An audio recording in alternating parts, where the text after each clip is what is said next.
Friends, with 122 parliamentary constituencies going for election today, almost half of India would have voted.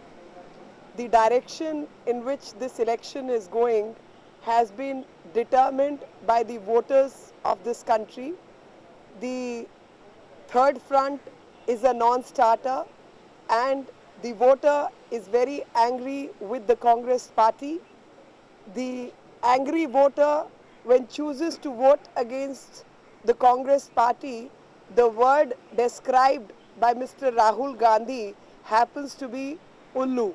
Let me remind him that when it's the fear of losing the power and the governance of this country, the Congress leadership should not lose their graciousness, because we have, as Bharatiya Janata Party, complete faith in the wisdom of the voters of this country.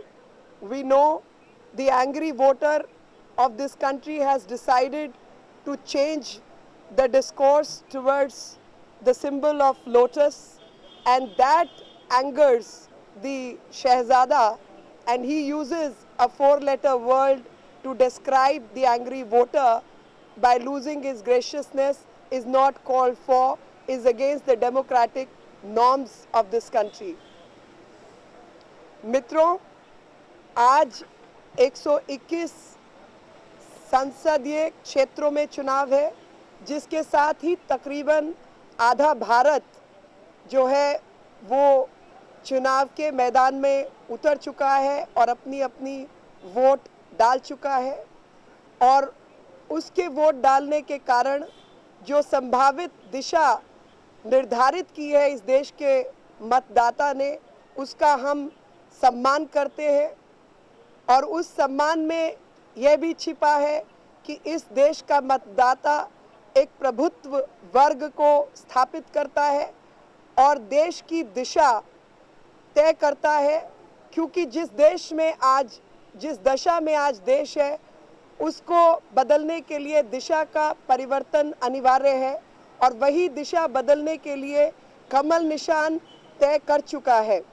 और उस मतदाता को उल्लू कहना एक विवेक से भरोसा उठने वाली बात है, जो कि कांग्रेस पार्टी के शीर्षस्थ नेतृत्व ने बौखलाहट में दिखाई है। उन्होंने बताया है और दिखाया है कि इस देश का मतदाता जो अपने विवेक अनुसार कांग्रेस पार्टी के विरोध में वोट डाल रहा है, उससे वो बिल्कुल बौखला चुके हैं। और इन अपमानजनक शब्दों का प्रयोग इस देश के मतदाता के लिए किया जा रहा है, जिसने देश की दशा बदलने के लिए दिशा बदलना तय कर लिया है। और इस देश के मतदाता ने तय कर लिया है कि किसको कौन क्या बनाने वाले हैं।